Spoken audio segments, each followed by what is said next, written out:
नहमदुहु व नुसल्ली अला रसूलिहिल करीम अम्मा बाद फ़अऊज़ु बिल्लाहि मिनश शैतानिर रजीम बिस्मिल्लाहिर रहमानिर रहीम या अय्युहल्लज़ीना आमनू अतीउल्लाह व अतीउर रसूला व उलिल अम्रि मिनकुम सदक़ल्लाहु मौलानाल अज़ीम।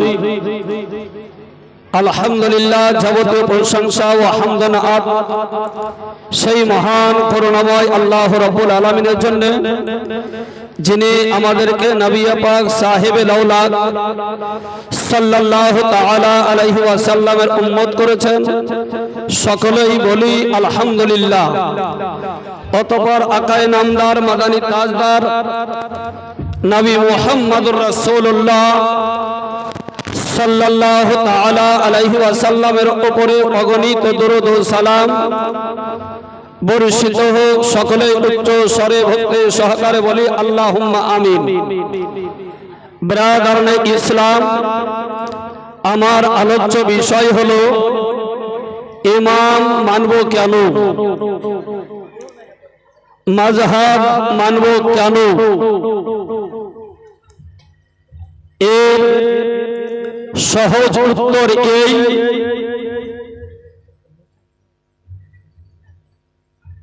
যে কারণে মাযহাব মেনেছেন ইমামে বুখারী, ওই কারণে আমরা মাযহাব মান্য করি। যে কারণে ইমামে মুসলিম মাযহাব মান্য করেছেন, ওই কারণে আমরাও মাযহাব মান্য করি। ব্রাদারনে ইসলাম, এই দলিল আপনারাও মুখস্থ রাখতে পারবেন। যে কারণে ইমাম বুখারী ইমামে শাফিঈর মাযহাবকে মান্য করেছেন, ওই কারণেই আমরা ইমামে আযম আবু হানিফার মাযহাবকে মান্য করি। এ বিষয়ে কোরআনে কারীমের আয়াত সূরা নিসা 59 নম্বর আয়াত তেলাওয়াত করেছি। আল্লাহ রাব্বুল আলামিন বলেন, ইয়া আইয়ুহাল্লাযীনা আমানু, হে ঈমানদারগণ, আতিউল্লাহ, তোমরা আল্লাহর ইতাআত করো, ওয়া আতিউর রাসূলা, এবং রাসূলের ইতাআত করো, ওয়া উলিল আমরি মিনকুম, আর তোমাদের মধ্যে যারা ক্ষমতায় অধিষ্ঠিত তাদেরও। তাহলে বোঝা গেল ইতাআত আমাদেরকে করতে হবে আল্লাহ এবং রাসূলের, এবং ক্ষমতায় যারা অধিষ্ঠিত তাদের। এই তিন সত্তার ইতাআত আমাদেরকে করতে হবে। আল্লাহর ইতাআত করার অর্থ হলো আল্লাহর পবিত্র বাণী কোরআনে কারীমের ইতাআত করতে হবে। রাসূলের ইতাআত করার অর্থ হলো রাসূল পাক সাল্লাল্লাহু তাআলা আলাইহি ওয়াসাল্লামের বাণী, অর্থাৎ রাসূল পাকের সুন্নাতের ইতাআত আমাদেরকে করতে হবে।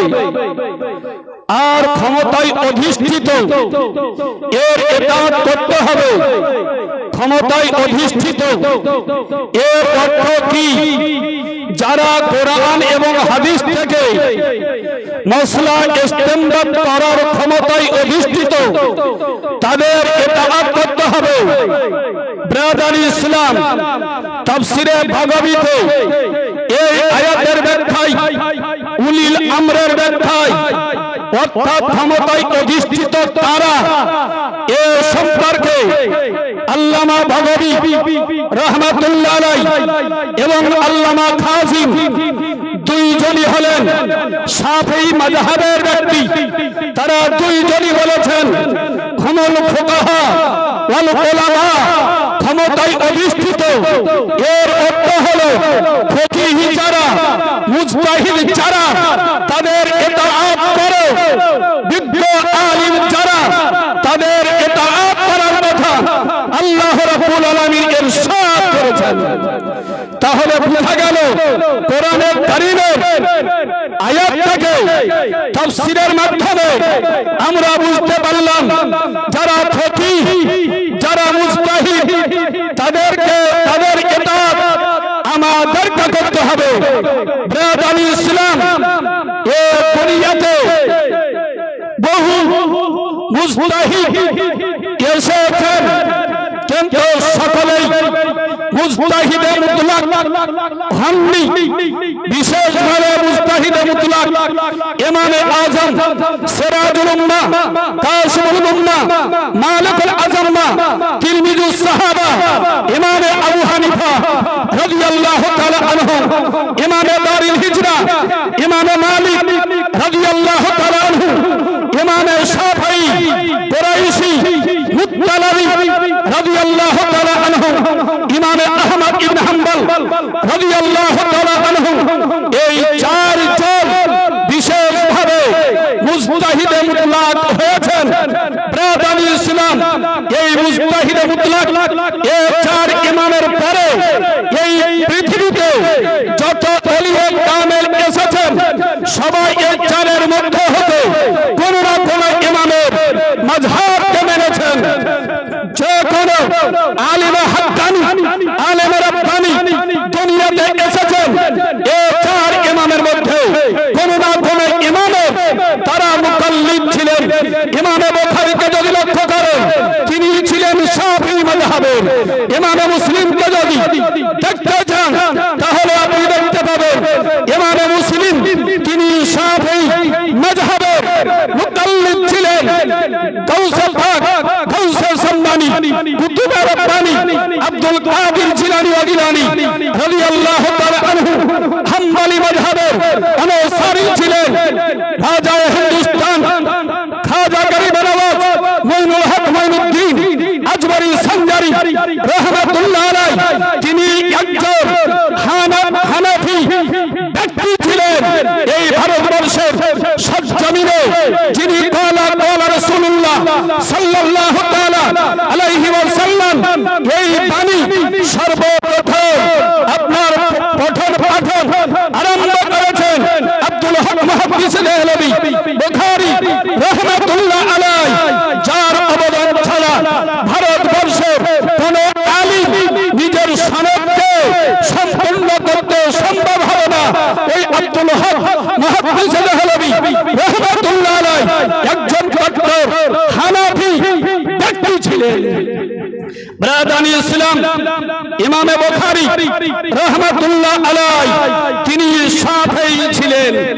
ইমামে বুখারী রাহমাতুল্লাহ আলাইহি 6 লক্ষ হাদিস মুখস্থ ছিল। কত লক্ষ ছিল? 6 লাখ হাদিস মুখস্থ ছিল। এর মধ্যে হতে 1 লক্ষ সহিহ হাদিস তার মুখস্থ ছিল। 1 লক্ষ সহিহ হাদিসের হাফেজ ছিলেন ইমামে বুখারী রাহমাতুল্লাহ আলাইহি। তবুও তিনি ইমাম মেনেছেন। তাহলে আমাদের কাছে পরিষ্কার হয়ে গেল যে ইমামে বুখারী ওই 1 লক্ষ সহিহ হাদিসের মধ্যে কোন হাদিসে ইমাম মানা যাবে না এই রকম বিবৃতি ছিল না বলে তিনি ইমামকে মান্য করেছেন। কোন একটা হাদিসে যদি থেকে যেত ইমাম মানা যাবে না তাহলে ইমামে বুখারী কি ইমাম মানতেন? কোন হাদিসে যদি থাকতো ইমাম মানা চলবে না। ব্রাদারি ইসলাম ইমামে বুখারী 1 লক্ষ সহিহ হাদিসের মধ্যে কোন হাদিসে ইমাম মানা হারাম শিরক দূরে থাক হারামের বিবৃতি ছিল না বলে ইমামে বুখারী হাদিস মেনেছেন। ব্রাদারি ইসলাম তাহলে বোঝা গেল যে ইমামগণ ইমাম মেনেছেন। তাদের বড় ইমাম যাদেরকে পেয়েছেন ব্রাদারি ইসলাম তাদের তাকলীদ করেছেন। ব্রাদানি ইসলাম এ উম্মাতুল কারি এই কিতাবের লেখক বদরুদ্দিন আইনি রাহমাতুল্লাহি তাআলা আলাইহি। এ বদরুদ্দিন আইনি উম্মাতুল কারি 15 খণ্ডে বিভক্ত বুখারী শরীফের ব্যাখ্যা লিখেছেন। 15 খণ্ডে বিভক্ত উমদাতুল কারি বুখারী শরীফের ব্যাখ্যা লিখেছেন। ব্যাখ্যা লেখার পরে তিনি বলছেন আমি হলাম হানাফি। তলবাদুদ্দিন আইনি তিনি বুখারী শরীফ লিখলেন। বুখারীর কোন হাদিস থেকে যদি প্রমাণ হতো মাযহাব মানা চলবে না, তলবাদুদ্দিন আইনি কোনদিনই তিনি হানাফি থাকতেন না, লামাযহাবী হয়ে যেতেন। কিন্তু লামাযহাবী হননি। আলহামদুলিল্লাহ বুখারী থেকে তিনি মাযহাব না মানার পক্ষে কোন দলিল পাননি।